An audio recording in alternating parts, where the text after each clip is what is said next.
Hi everyone, welcome back to the YouTube channel of Rage Money Community. I'm your host, William Zhang. Today, we're going to continue our discussion on the potential Black Swan event of 2021 in the US debt ceiling crisis. We're going to give you an update on what is going on in the government right now and what are some key dates we should be looking at.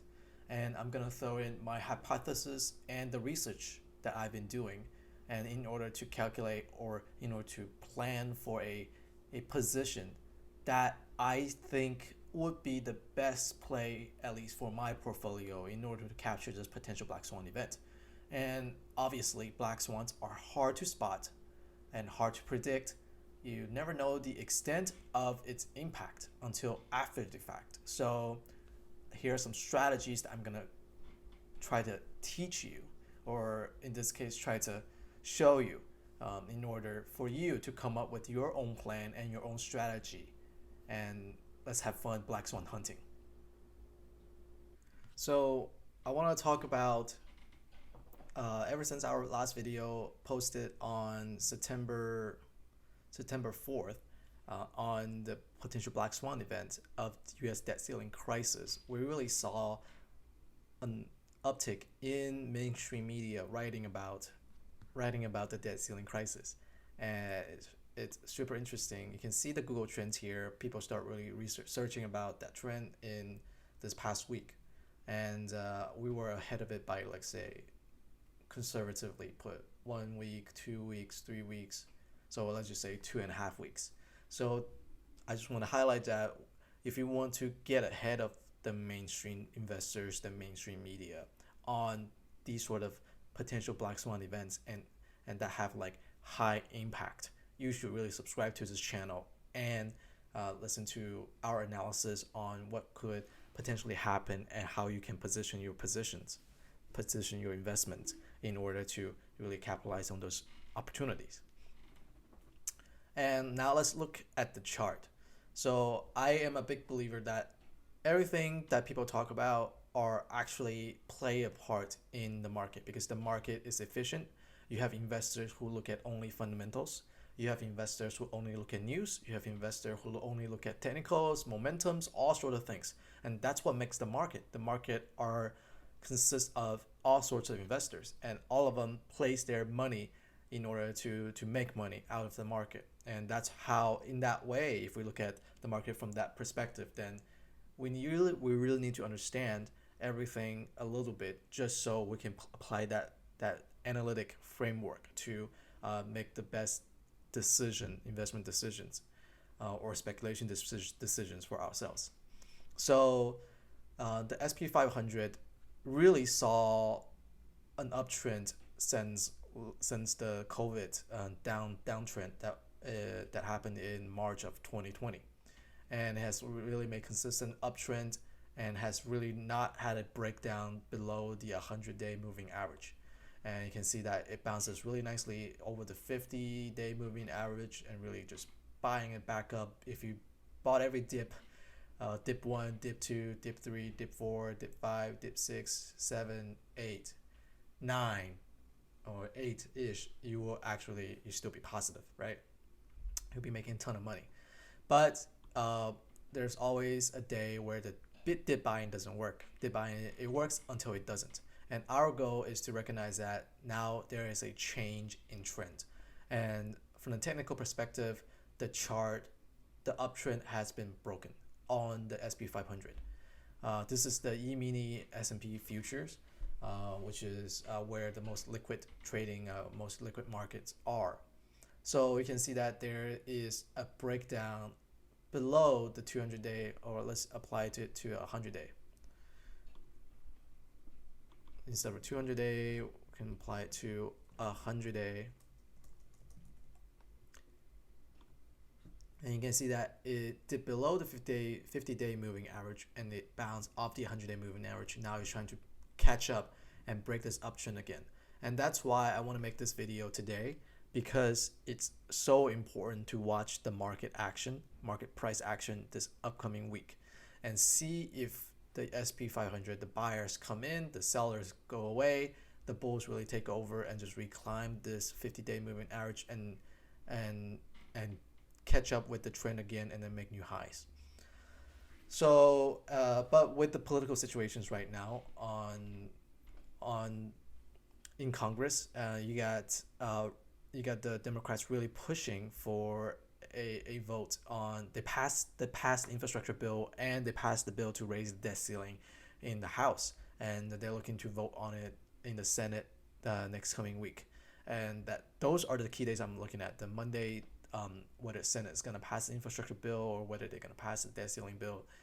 And the reality is, with the political situation where Republicans have no power in the House, no absolute power in the majority power in the Senate, and no power in the executive branch, I think the most logical play for them to make is to really push this debt ceiling responsibility fully on the Democrats and force them to play their hands and make them take the full responsibility on raising the debt ceiling. And that's how they can really attack them during midterm cycle, so they can try to win back the House and win back the Senate. And so right now we can see that the chart is trying, the SP 500 is trying to climb back above the trend line and trying to make new highs, and but we have really decreasing buying volume. So it really looked like really looking like just a weak bounce of its the China Evergrande scare. That's another thing that nobody really saw coming, quickly at least. And I think personally, I think it's just that Evergrande situation it is not the Lehman of China. Sure, maybe it has the same mechanics in terms of deleveraging and in terms of over leveraging in the real estate area. But since China has basically an enclosed ecosystem where they manage every part of the free market, the capital market, so it doesn't really have that major of an impact as it would if it were to happen in the Western civilizations, Western countries. And that's why for me, even though I had short positions going in, I basically sold more puts over my puts, so I made it like a cover puts, and then I started buying some micro E-mini futures, waiting for the bounce to happen, because that day was like a 3% drop, if I remember correctly, or is it 5%? Let's see. Yeah, it's like a 3% drop in one day, which is outside of the standard deviation move. It's actually, I think, if I remember correctly, it was like a 2 standard deviation move. And unless we have another COVID scare or once a century scare, it was a really good buy the dip opportunity. Since then, I've really closed out my bounce play positions. I sold all my micro E-mini futures, and now I'm taking on small short positions because I really think that with this decreasing volume and increasing price action, we see a discrepancy, divergence in price and volume indicator. And another part that we should really be looking at is the money outflow, and I'm going to bring up the chart here. Okay, so here is the money outflow data that provided by Lipper Service. So they saw an outflow about $6.7 billion in the equity fund this past week. And at any given time, on any given day, at any given moment, the reason a stock is going up in prices or going down in prices because there are more buyers than sellers, or there are more sellers than buyers. That's the only guarantee reason a price is moving. It's because when there are more buyers than sellers on any given day, the stock prices goes up. Well, when there are more sellers than buyers on any given day, the stock prices go down. So one of the way we need to look at the market is that, okay, where is the money? Where is the money going? And right now, we saw this past week, there is one of the largest outflow of $24.4 billion in global stock funds. This is one of the highest since the March of 2020, where investors move funds out of the stock market for like $40 billion.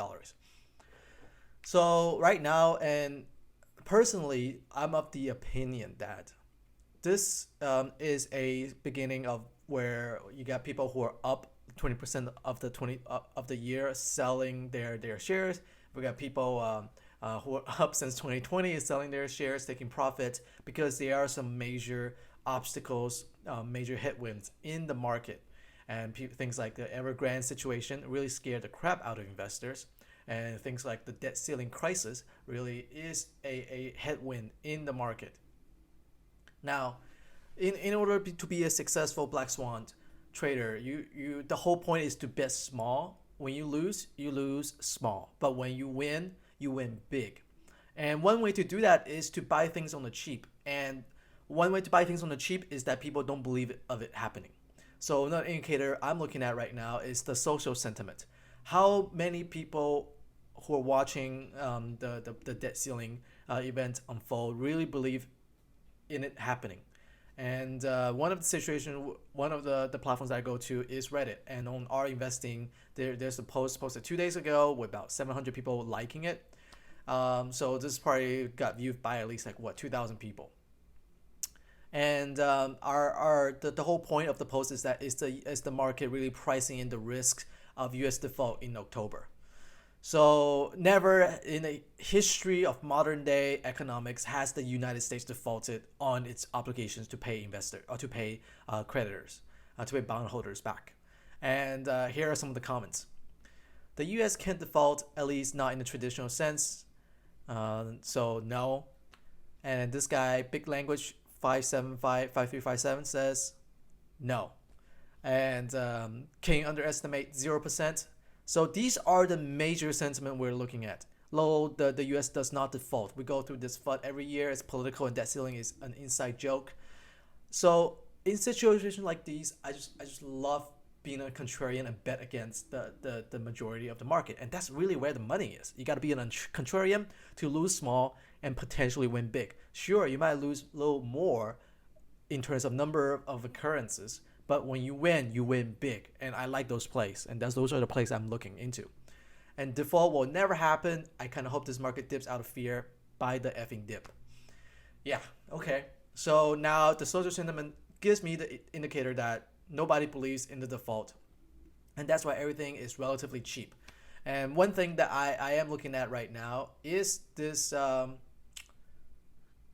VIX in terms of volatility. So we saw a spike in the VIX in the daily chart right here during the Monday increase in volatility, and now it's back into its like a yearly low.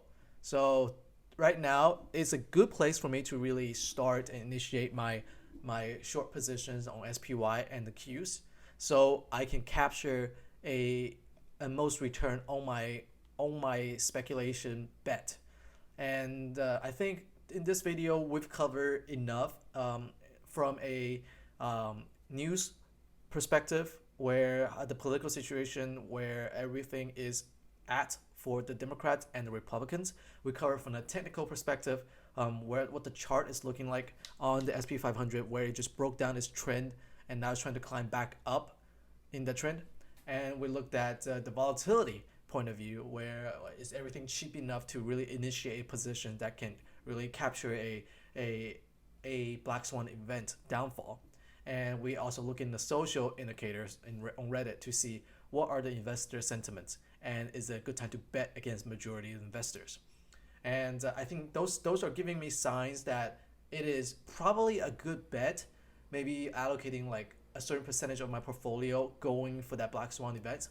And in this video, I will not cover any more about how to bet size that. But in the next video, I will try to introduce some new concept, things like the Kelly criterion, and in order to calculate what will be an optimal bet size in order to bet an event like this. And I want to thank you again for watching this video and learn to talk a little bit more about the debt ceiling crisis of 2021 and the potential black swan event like effect that you might have. And please like, subscribe, and comment if you have any questions or any feedbacks. I would love to hear it. And I'm very much looking forward to making the next video. Thank you.